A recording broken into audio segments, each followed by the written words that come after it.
Good morning. Exam date announce हो चुका है, उसी को लेकर के जो जा रही है कम से कम समय में ज़्यादा से ज़्यादा तैयारी को लेकर के, तो उसका ये और कि हम लोग S1 को कंप्लीट करने वाले हैं, ठीक ना। S1 का 4 वीडियो अपलोड हो चुका है और ये S1 का 5वां वीडियो है, जिसके बाद S1 आपका कंप्लीट हो जाएगा। मेनली अगर आप फर्स्ट और सेकंड यूनिट को अच्छे से देख लिए हैं, समझ लिए हैं, तो आपको तीसरा चौथा पांचवा देखने की कोई ज़रूरत नहीं है, क्योंकि तीसरा चौथा पांचवा में आपको दूसरा का ही जो है कि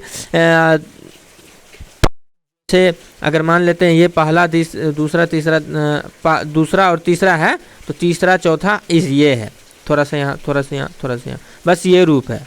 इसी का कहीं कहीं से उठा करके आपको अगर पहला दूसरा अच्छे से समझ में आ गया है तो तीसरा चौथा पांचवा पे उतना दिमाग लगाने की ज़रूरत नहीं है, लेकिन फिर भी हम आपको प्रिपरेशन करा देते हैं। अच्छे से देख लीजिए, समझ लीजिए, और पहला दूसरा का वीडियो, दूसरा यूनिट का पहला दूसरा पार्ट अगर आप नहीं देखे हैं तो उसको जा करके अच्छे से देखिए, उसको समझिए, ठीक ना। फिर आप इस वीडियो पर आइएगा। तो चलिए हम लोग अब शुरू करते हैं। अगर आप चैनल को सब्सक्राइब कर लीजिए और बेल आइकन को क्लिक जरूर कर लीजिए और कमेंट जरूर कीजिएगा आप लोग, ठीक ना। और वीडियो को लाइक कर दीजिए अगर अच्छा लगता है तो, ठीक है। अब देखते हैं विद्यालय नीतियाँ। आपको एक बात बताएं, एक बात बताइए, आप विद्यालय तो समझ रहे हैं, है ना। क्या है विद्यालय? जहाँ एक औपचारिक तरीके से शिक्षण अधिगम की प्रक्रिया और पाठ्यचर्या जो निर्मित की जाती है, उसे हम जो उसका लक्ष्य है वो एक औपचारिक तरीके से हम हासिल करते हैं, वही विद्यालय है या कोई भी शिक्षण संस्थान, है ना। तो ये तो समझ में आ गया। शिक्षा नीति क्या है? तो देखिए, शिक्षा व्यवस्था को गुणवत्तापूर्ण बनाए रखने के लिए शिक्षा व्यवस्था जो है, इसमें समय समय पर नवाचार किया जाता है, बदलाव किया जाता है, नयापन लाया जाता है। तो ये अपने मर्जी से संभव नहीं है, कोई चाहा हो गया ऐसा नहीं है। तो ये एक नीति के तहत होता है, उसके लिए नीति बनाई जाती है।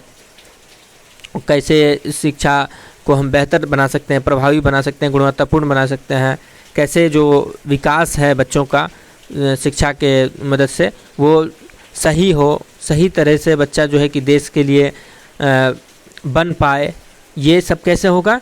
ये होगा आपको शिक्षा नीति की मदद से। और शिक्षा नीति क्या है? शिक्षा व्यवस्था को सुचारू रूप से, सुचारू ढंग से चलाने के लिए जो नीति बनाई जाती है मेनली, वो आपको शिक्षा नीति कहला जाएगा, ठीक ना। अब इसके बाद है शिक्षा के समकालीन समझ के संदर्भ में, मतलब शिक्षा व्यवस्था जो है उसी के समझ के संदर्भ में आपको बताना है।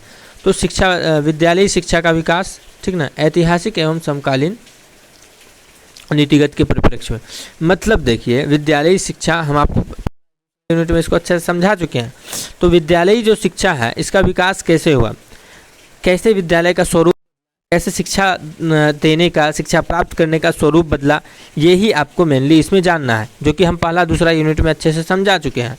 आप देखिए, विद्यालय में जो शिक्षा हम प्रदान करते हैं, अभी हम स्मार्ट क्लास का सहायता ले लेते हैं, पिक्चर दिखानी हो तो मोबाइल का सहारा ले लेते हैं, कुछ एक्टिविटी करानी हो तो एक्टिविटी करा लेते हैं। मतलब कि हम एक जैसा किसी एक टॉपिक पर रहते हैं।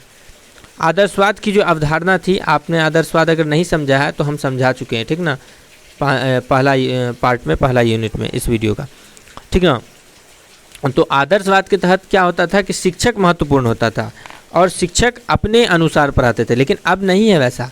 शिक्षा का स्वरूप और शिक्षा व्यवस्था का स्वरूप बदला, शिक्षक की जो सोच थी वो बदली, समाज का सोच बदला, समाज का विकास हुआ। तो धीरे धीरे अब आदर्शवाद की अवधारणा नहीं है। आदर्शवाद में था क्या कि वो व्याख्यान विधि चला दिए, अब बच्चा सुन रहा है, उसको क्लास में नींद आ जाए, कोई लेना देना नहीं। तो ऐसा नहीं है, अब ऐसा नहीं है। दोहरा जो है कि संप्रेषण विधि से पढ़ाया जाता है, ये क्या बोलते हैं, प्रश्नोत्तर विधि से पढ़ाया जाता है, बातचीत के माध्यम से सिखाया जाता है, आगमन निगमन ये सब विधियों का प्रयोग किया जाता है, संवाद विधि के द्वारा पढ़ाया जाता है। तो ये सब आपको अब जो शिक्षा का बदला हुआ स्वरूप है, समकालीन जो शिक्षा है वो इस तरह की हो चुकी है, ठीक ना। विद्यालयों के नाम देखिए आप, विद्यालयों का स्वरूप, नाम।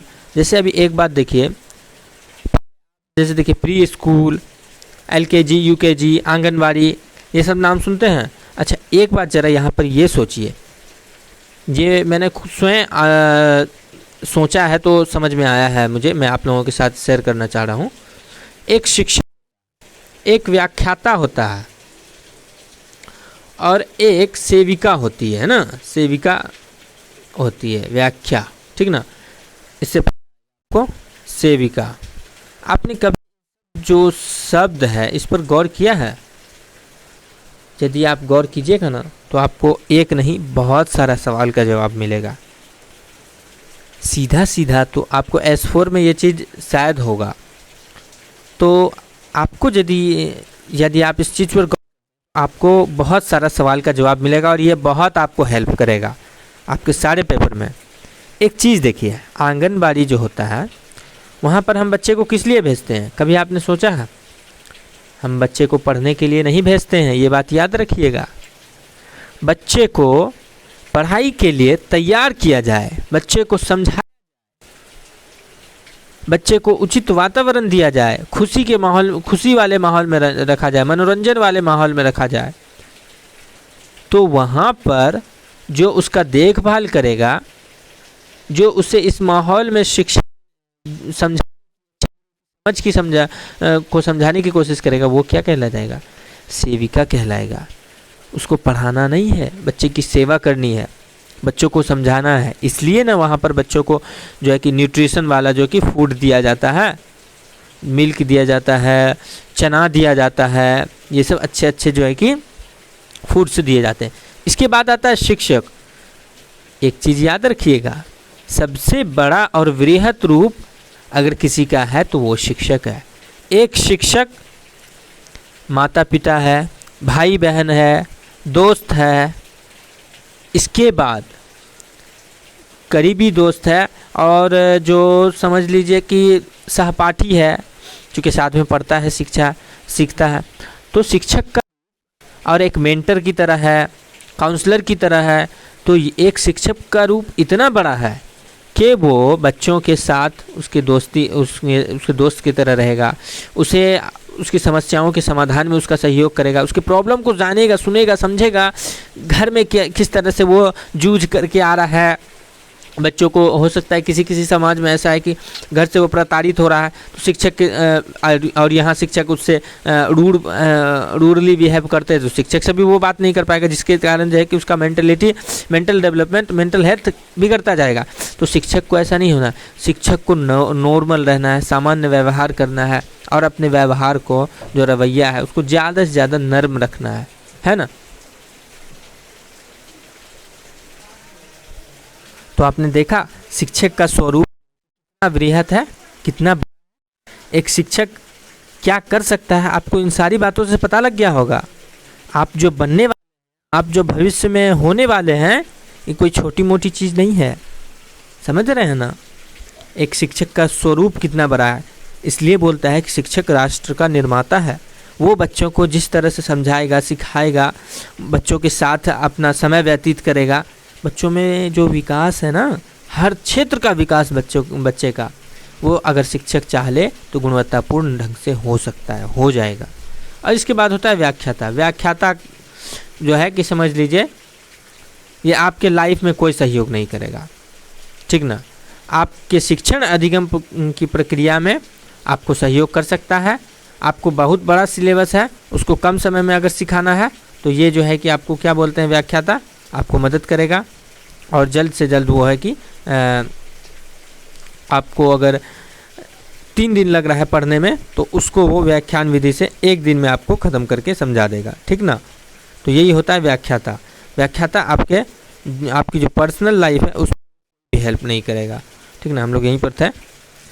इसके बाद है, आपको हमने जो समझाया ये कुछ बहुत महत्वपूर्ण पहलू था, तथ्य था, ठीक ना। इसके बाद हम लोग आ जाते हैं अपने टॉपिक पर। वैसे वो टॉपिक से बाहर की बात नहीं थी, ठीक ना। इसके बाद विद्यालयों के नाम हम आपको बता ही दिए, व्यवस्था, शिक्षा व्यवस्था को हम बता ही दिए कि पहले जो है कि बहुत सारा बदलाव हुआ है। भवन का जो संरचना है इसमें इसका भी बदलाव हुआ है। कल हम इस पर पिछले वीडियो में हमने चर्चा किया था, ठीक ना। इसके बाद नीतिगत संदर्भ, जो नियम है, कानून है, सारा कुछ जो है सब है वक्त के साथ, समय के साथ हर कुछ।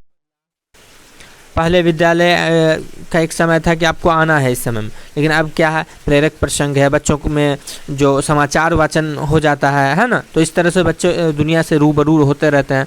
तो इस तरह से विद्यालय का नाम, भवन का जो संरचना होता है, संरचना के बारे में हम आपको पहले बता चुके हैं। बहुत सारा चीज़ जो स्ट्रक्चर विद्यालय का बदलता रहता है, इसलिए बोलते हैं पिछला वीडियो आप देख करके आइए, ठीक ना। ठीक है, अब हम लोग देखते हैं शिक्षक और शिक्षा नीतियाँ। एक बात बताइए, शिक्षक को हम केवल बोल दिए जाओ कक्षा में तुमको पढ़ाना है, कोई उसको हम सिलेबस नहीं दिए, कुछ उसको जो है उसका लर्निंग प्लान है वो भी नहीं दिए बनाने, लेसन प्लान, लर्निंग प्लान। अब बोले चले जाओ पढ़ाने, तो वो सही तरह से पढ़ा पाएगा? नहीं पढ़ा पाएगा। उसके सामने पाठ्यचर्या, पहले तो शिक्षा नीति आएगा। शिक्षा नीति जो उसको पता है, शिक्षा नीति, उसको शिक्षा नीति की होनी चाहिए। उसके बाद जो उसके अकॉर्डिंग जो पाठ्यचर्या का निर्माण किया गया है वो जाने। उसके बाद वो बच्चे का जो ये कक्षा का जो सिलेबस है, क्लास का जो सिलेबस है उसको जाने, अकॉर्डिंग अपना लर्निंग है। अंततः उसको कक्षा में जो अपेक्षा की जाएगी शिक्षा व्यवस्था की या शिक्षा के क्वालिटी की, गुणवत्ता की, पाएगा, है ना। तो यही है शिक्षक और शिक्षा नीतियाँ। अब पाठ्यचर्या और मूल्यांकन प्रक्रिया पर नीतियों का प्रभाव। देखिए, शिक्षा नीति जो बनता है उसके तहत जो है कि हर चीज़ को फ्लेक्सिबल बनाया जाता है ना, मूल्यांकन की प्रक्रिया से लेकर के हर चीज़ को। तो मूल्यांकन मेनली जो है कि सतत व्यापक मूल्यांकन का यहाँ प्रयोग किया जाएगा। और सतत व्यापक मूल्यांकन के तहत जो इसमें एक फ़ायदा हो जाता है कि अगर साल भर बच्चा नहीं भी पढ़ा है, हो सकता है नहीं भी क्लास गया है, तो लास्ट के 2 वो कवर कर सकता है ना। तो यही हो जाता है।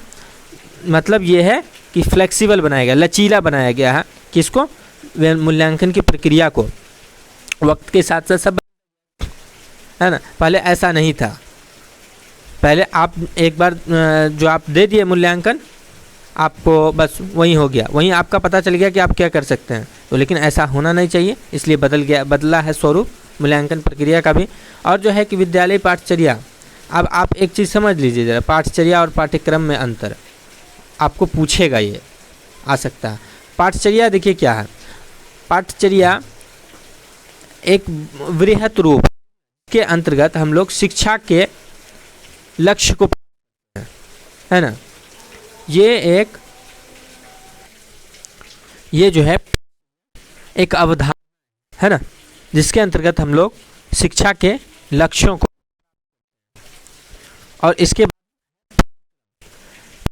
क्या देखिए, पाठ्यक्रम जो है वर्ष भर में किए जाने वाले शिक्षण कार्यों का विवरण होता है, लिखित विवरण होता है।